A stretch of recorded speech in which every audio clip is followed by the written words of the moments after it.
Yo, JAWEBS Gaming here, and today we're going to be doing a 10-minute retrospective of the Dragon Ball Xenoverse 2 story mode. We start with a mysterious evil scroll messing up history. And then we see the Bardock movie again, but this time, Bardock dies. Wait. He doesn't die? Oh, never mind. We just get the Bardock movie again.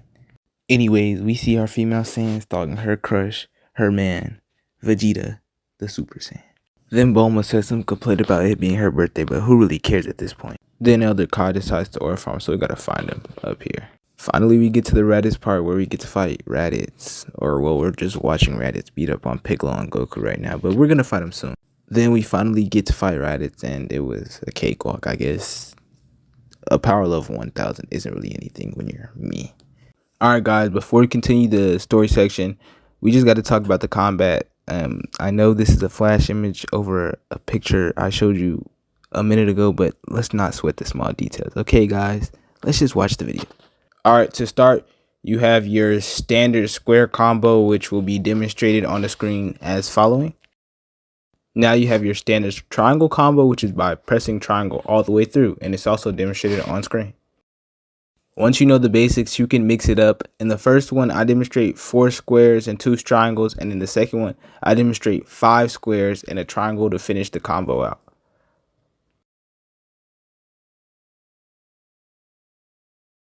Next, you have your Z-Fly, which you can accomplish on the PlayStation by pressing L2 and on the Xbox by pressing LT. Next, you have a maneuver I don't know the title of, but basically you just press L2 or LT and you don't actually hold it. You just press it and you move the analog stick real fast. Next, you have this maneuver which is called snap dashing, which I don't know, but you just press L2 and X together or LT and A together at the same time and you can achieve this.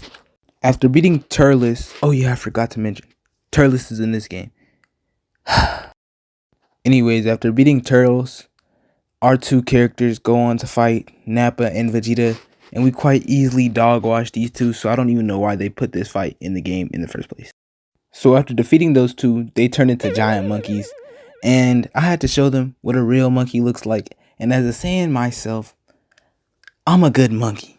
Like, they don't make monkeys like me anymore. Like, I can monkey around for days. Okay, so safe to say them boys weren't like that. RIP GG's, get back in the lab. I don't know what to tell you. So after that, Elder Kai sends us to meet 3 ninjas. And we gotta meet, actually no, 3 is 5 ninjas. And, well, you don't really care, so let's get on to the next section. So next, the Supreme Kai of Time wants to talk to us about something. And then we're finally about to get back to the mission. Alright, so now finally back to the mission. We have to fight Zarbot and Dodoria, and we can't actually defeat them in this mission. We just have to get them to a certain amount of health, which is kind of a dumb mechanic in this game, but I will speak on an even dumber mechanic later. So let's just stay tuned and get to that one. But this was a pretty easy fight, and all you got to do is beat these 2 niggas up and get on about your business.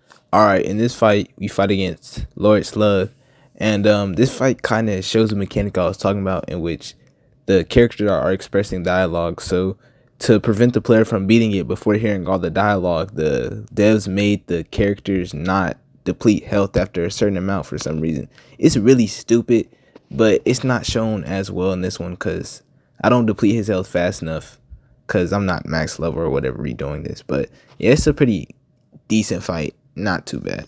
Okay, so next we fight top 5 ugliest individuals in the whole creation of fiction.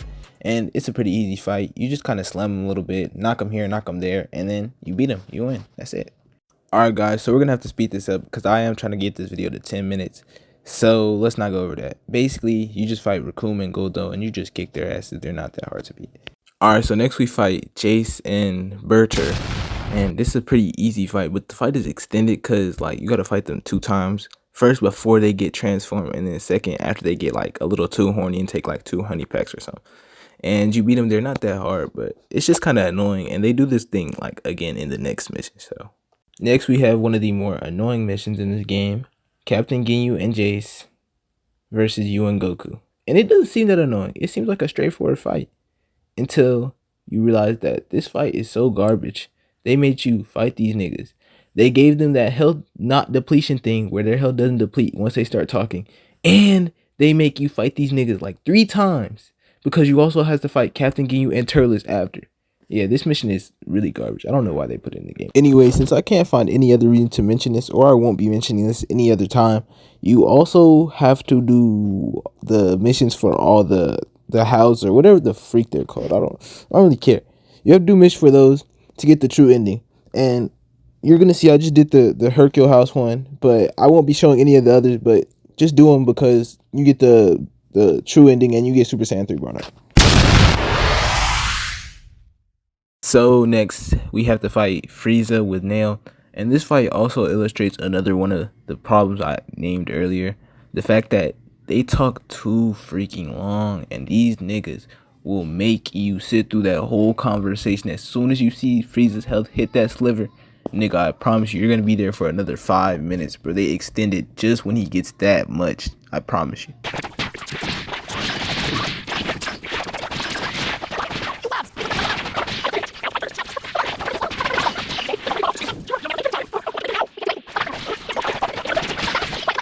As we move on to the next Frieza fight. Wait. There's no next Frieza fight. Oh. We have to fight Turles and Slug 2 times. Oh my gosh. So you defeat Turles and Slug, and hopefully you're done with them because I want to be done with them. And now we move on to the next Frieza fight. Next is this Frieza fight, and oh my gosh, this is my least favorite fight in the whole game. And it's because not only do you have to fight this nigga Frieza 3 times, but during those 3 times, the first time, I'm pretty sure his health just decides to not deplete, so they can talk your ear off for about like at least 30 seconds about straight nothing. And then you fight him again, and then you watch a cutscene and fight him again to hold out for Goku to use the Spirit Bomb for some reason. It's an okay fight. I would personally hope for it to be out the next game, because this fight has been in 2 games. I would hope for it to be out the next game. So we defeat Frieza again, then Cooler, then we defeat Frieza again, and that's it for the Frieza saga. Finally, off planet Namek. Alright, to keep things brief, we have to fight Android 16 and Mirror, and we take them down pretty easily.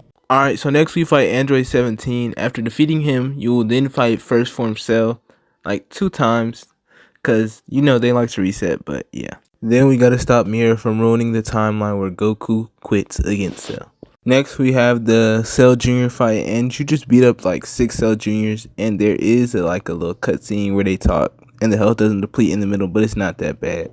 And that's basically it for this fight. After that, we have some metal coolers. We only have to defeat a couple, and then we're done with this mission. Next is the final fight against Cell, which is a 2v1 you and Gohan versus Cell. This is actually one of my favorite fights in the game, since it's actually the only fight that's just you versus the opponent and nothing else, just deplete his health, and it's a good fight. So next you have to defeat Broly and hold off Majin Buu for Vegeta. The next mission is really simple. All you have to do is just beat Super Buu to a certain amount of health, and it's just not that hard. In the next mission, we gotta help Gohan fight Super Buu, and then Broly appears, so we have to fend off Broly so Gohan can fight Super Buu, and then we deplete Super Buu to a certain amount of health.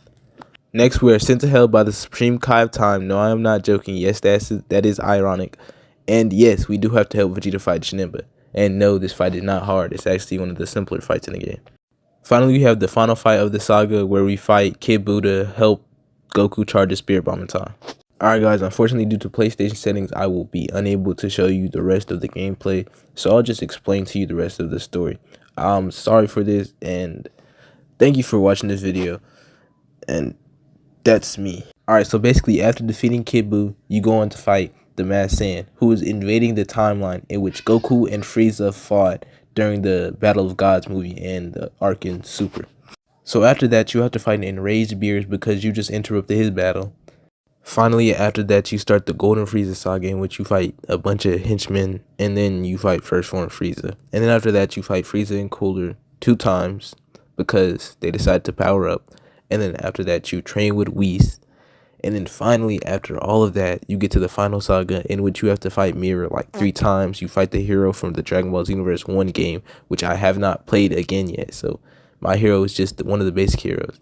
And anyways, after that, you finally get to face Mirror again, but then he powers up into like Super Saiyan 4 or something, and then you beat the game, and then you have to watch like 3 minutes of credits because it's unskippable. Overall, I give the story mode like an 8 out of 10. There are some moments that it could be improved, especially the moments where instead of just placing a cutscene after getting the enemy to a certain health, they make you sit through and make you keep hitting them. And you can still take damage, but the enemy can't. But overall, it was a good story. The story mode, like I said, it could use some improvements, but it was pretty good. And also, I would like to apologize for my stuff not working. And I promise in the next video, I will try to get it working. And thank you for watching the video, and peace.